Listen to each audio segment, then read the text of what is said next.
कहीं शिव की कृपा, उसकी उदारता।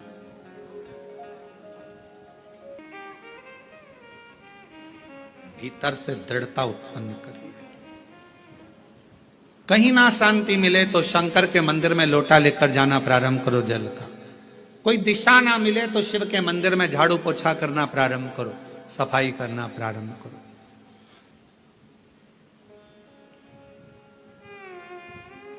सावन का महीना चल रहा है, 2 लोटा जल बाबा को चढ़ाना प्रारंभ करो।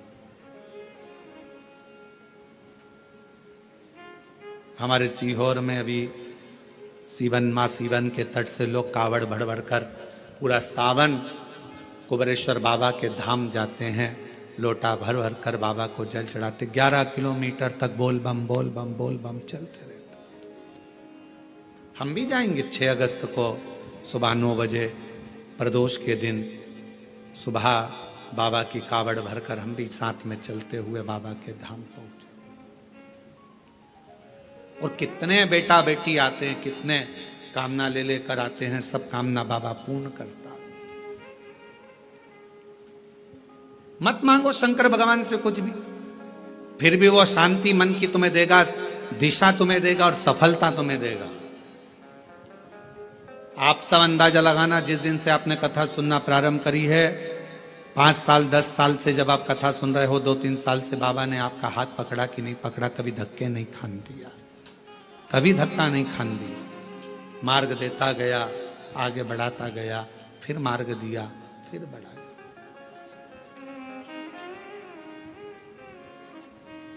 जो समझ गया उसका शिव है, जो ना समझा जिंदगी पूरी उसने इसी में निकाल दी। ये मंत्र मत बोलो, वो मंत्र मत बोलो, ये सा मत करो, वैसा मत करो, ऐसे जल मत चढ़ाओ, वैसे जल मत चढ़ाओ, ऐसा मत करो, वैसा। पूरा जीवन उसने केवल लोगों का ऐब देखने में निकाला।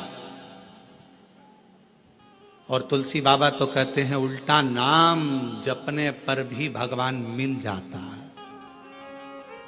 उल्टा नाम जपने पर भी परमात्मा मिल जाता है। और दुनिया के लोग कहते हैं ओम नमः शिवाय मत बोलना, ऐसा हो जाएगा, नमः शिवाय मत बोलना, ऐसा हो जाएगा, श्री शिवाय नमस्तुभ्यम मत बोलना, ये मंत्र मत बोलना, वो मंत्र मत। दुनिया के लोग अपने आप को प्रसिद्धि पाने के लिए मंत्रों को भी नीचे दबाने का प्रयास करते हैं कि हम इस मंत्र की बुराई करेंगे तो हम प्रसिद्ध हो जाएंगे, लोगों की दृष्टि में सामने आ जाएंगे। पर उन्हें इतनी अक्ल नहीं आती कि हमारा सनातन धर्म तुम जैसों के कारण गर्त में जाता जा रहा है, उसको प्रबल रखना चाहिए। सनातन धर्म में भगवान शंकर का नाम, चाहे ओम नमः शिवाय बोलो, नमः शिवाय बोलो, श्री शिवाय नमस्तुभ्यम बोलो, महामृत्युंजय मंत्र बोलो, शिव बोलो, भोला बोलो, शंकर बोलो, तुम्हारी मर्जी पड़े, अड़भंग बोलो, तुम्हारी मर्जी पड़े, वैद्यनाथ तुम्हारी मर्जी पड़े, सोमनाथ तुम्हारी मर्जी पड़े, भीमा शंकर तुम्हारी मर्जी पड़े, शिव शंकर तुम्हारी मर्जी पड़े, गौरी शंकर तुम्हारी मर्जी पड़े, काल अधिपति महाकाल बोलो, तुम्हारी मर्जी पड़े तो विश्वेश्वर विश्वनाथ बोलो। मेरा शंकर तो जिस भूमि पर बैठता है उसी को अपना जोड़ लेता है। मेरा शंकर जिस पेड़ के नीचे बैठता है उस पेड़ को अपने नाम से जोड़ लेता है। पीपल के पेड़ के नीचे बैठा तो पिपलेश्वर महादेव हो गया, बड़ के पेड़ के नीचे बैठा तो बटकेश्वर महादेव हो गया। मेरा शंकर भगवान बीच में से खंडित भी हो जाता है तो अखंडेश्वर महादेव हो जाता है। मेरा शंकर भगवान जिस गांव में बैठ जाता है उस गांव के नाम से पुजाता है। जिस नदी के तट पर बैठ गया, गंगा के तट पर बैठा तो गंगेश्वर, नर्मदा के तट पर बैठा तो नर्मदेश्वर, यमुना के तट पर बैठा तो यमुनेश्वर। जिस तट पर बैठ जाता है वो उसी नाम का हो जाता है। मेरा शंकर भगवान, कोई भक्त अगर उसको पूज लेता है तो वो उसी नाम से पूजा जाता है। कवि मार्कंडेश्वर महादेव, पांडवों ने जप लिया तो पांडेश्वर महादेव, वो जिस भाव से जो जप लेता है वो उसका हो जाता है। कुबेर को भंडार दे दिया तो कुबेरेश्वर महादेव हो गया, और गोरा का पति हो गया तो गोरीनाथ हो गया। वो तो शिव है। उसको समझने के लिए तुम लोगों कितना भी भ्रम दुनिया के लोगों में उत्पन्न कर लो, तुलसी बाबा ने लिख दिया कि उल्टा उल्टा नाम जप कर भी परमात्मा मिल सकता है। ये कली काल है, तुम जो जपोगे परमात्मा तुम्हारे सामने होगा, शिव तुम्हारे सामने। आडंबर में मत पड़ो, भ्रम में मत पड़ो, सनातन धर्म को मजबूत करो। ये सनातन धर्म बड़ी मुश्किल से मजबूती में आया है, पर आज के लोग इसको पाखंड में, आडंबर में, दिखावे में कि ये मंत्र बड़ा, वो मंत्र बड़ा, ये मंत्र छोटा, वो मंत्र छोटा, ये मत बोलना नरक चले जाओगे, वो मत बोलना नरक चले जाओगे। तुम्हारे इसी पाखंड और आडंबर के कारण आज पढ़े लिखे लड़का लड़कियां मंदिर जाना पसंद नहीं करते और दूसरे धर्म में जा रहे हैं। ये तुम्हारे कारण हो रहा है, तुम्हारे कारण हो रहा है, क्योंकि तुम सनातन धर्म से इनको काट रहे हो, दूर कर रहे हो। ऐसा मत करना, ऐसा हो जाएगा। उनने सोचा काय को जाए, फिर तो इससे तो अच्छा दूसरे धर्म में चले जाओ, मां कुछ भी पाखंड नहीं दिखेगा, कुछ भी आडंबर नहीं दिखेगा। पहुंच गए मां। अपने धर्म को मजबूत करने के लिए आपको एकजुट होना पड़ेगा। और अभी हमने कहा था सीहोर की कथा में, हिंदू राष्ट्र बनाना है तो उसको बनाने के लिए सबसे बड़ा काम एक ही करना पड़ेगा। हिंदू राष्ट्र अगर बनाना है तो उसको चिल्लाने से नहीं बनेगा। हिंदू राष्ट्र तब बनेगा जब एक हिंदू पर उंगली उठे, एक हिंदू पर दुख आए और पूरा हिंदू समाज एक हो जाए तो समझ लेना हिंदू राष्ट्र बन गया। तब समझो हिंदू राष्ट्र बना। केवल चिल्लाने से हिंदू राष्ट्र बन जाएगा, एक दूसरे की टांग खींचने से हिंदू राष्ट्र बन जाएगा, एक दूसरे पर आक्षेप लगाने से हिंदू राष्ट्र बन जाएगा? नहीं। एक हिंदू पर तकलीफ आए और बाकी के सारे हिंदू सामने खड़े हो जाए तो समझो कि हिंदू राष्ट्र बनना चालू हो गया। मालूम पड़े पड़ोसी दुखी है और पड़ोसी खुशियां मना रहा है। अच्छा है, इसके साथ तो ऐसे ही होना था, अच्छा है, इसको तो ऐसे ही भोगना था। समझ लेना कि यह हिंदू राष्ट्र की निशानी नहीं हो सकती। ये धृष्टता नहीं। गांव गांव में शिक्षा पहुंचे, गांव गांव में चिकित्सा पहुंचे। कोई बिना शिक्षा के ना रहे और बिना चिकित्सा के ना रहे। गांव गांव विकास की ओर बढ़े तो समझ लो कि हिंदू राष्ट्र की स्थापना हो गई, हिंदू राष्ट्र प्रबल हो गया। अब ये मंत्र मत बोलो, ये मंत्र मत बोलो, ये मत करना, वो मत करना। अपने आप को प्रसिद्ध बनाने के लिए क्यों देवताओं के मंत्रों का, देवताओं का अपमान कर रहे हो?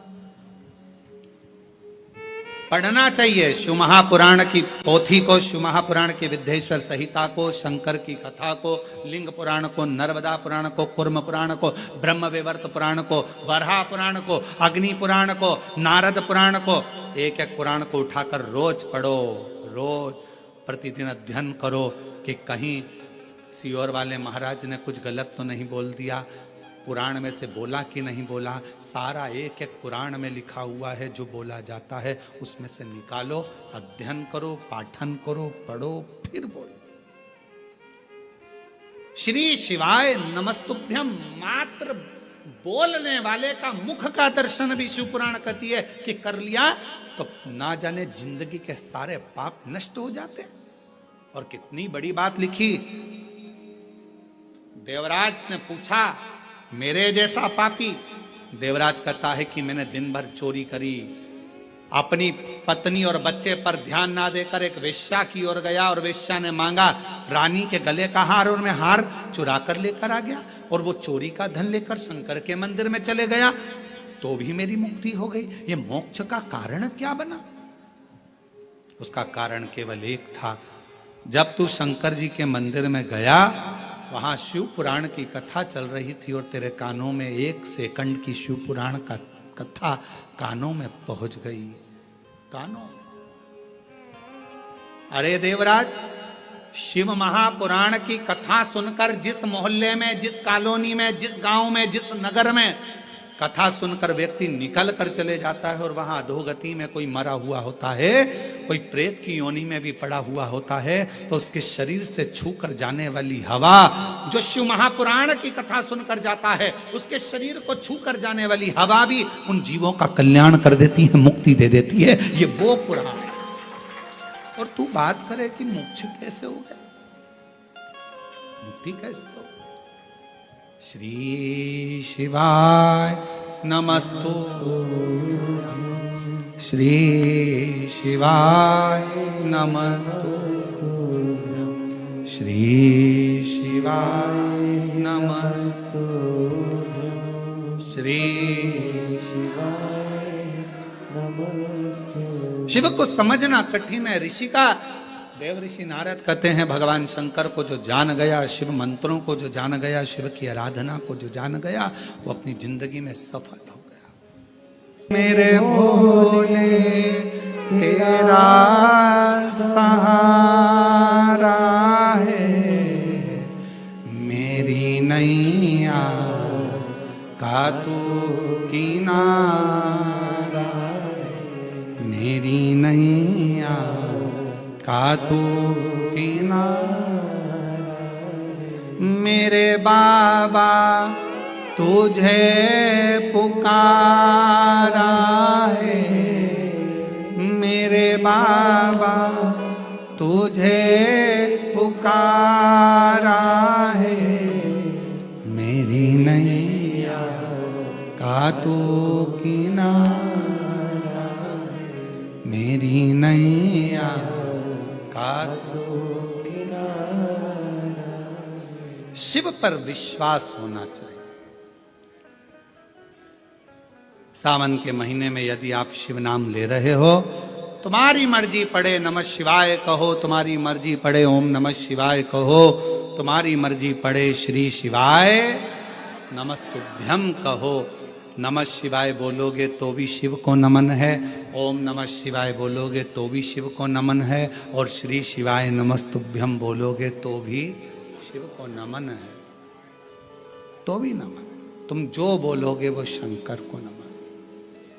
सब मंत्र का एक सार है, शिव जी हम आपको प्रणाम करते हैं, हम आपको नमन करते हैं, प्रणाम करते। जैसे आज के समय में दुनिया के लोग शिव को नहीं जान पा रहे, वैसे ही ब्रह्मदेव भी नहीं जान पाए थे, क्योंकि शंकर भगवान को जानना बहुत कठिन, बहुत कठिन। ब्रह्मा जी भी नहीं जान पाए थे। ब्रह्मा जी ने कहा क्या शिव, ब्रह्मा जी के हृदय में अहंकार आ गया था कि मैं सृष्टि का रचना करता हूं। ब्रह्मा जी के मन में अहंकार आ गया था कि मैं सब कुछ कर सकता हूं। शंकर की भक्ति करने वाले को याद रखना चाहिए कि कभी भी अहंकार नहीं करना चाहिए। आप कितने बड़े विद्वान हो, आप कितने भी बड़े विद्वान हो, कितनी भी बड़ी पीठ पर बैठे हो, कितने बड़े भी मठाधीश पीठाधीश, कितने बड़े भी तुम पद पर आकर बैठ गए हो, चाहे तुम्हारे शंकर जी के मंदिर की आराधना कर रहे हो, चाहे राम जी के मंदिर की आराधना कर रहे हो, चाहे शंकर भगवान की कितनी भी आराधना कर रहे हो, पर तुम्हारे भीतर अभिमान नहीं आना चाहिए कि मैंने कुछ करा। नहीं, मैंने कुछ नहीं करा। आपको तो हम हमेशा कहते हैं शिव महापुराण की कथा कोई मनुष्य नहीं करवाता, कथा करवाने वाला भी जम के बोलो शिव है, कथा सुनने वाला भी शिव है, और कथा वाचने वाला भी शिव है। प्रदीप मिश्रा की इतनी वाणी में दम नहीं कि वो शिव भगवान का गुणगान कर ले, वो तो शंकर खुद अपनी कथा का वाचन करते हैं तो बचता है।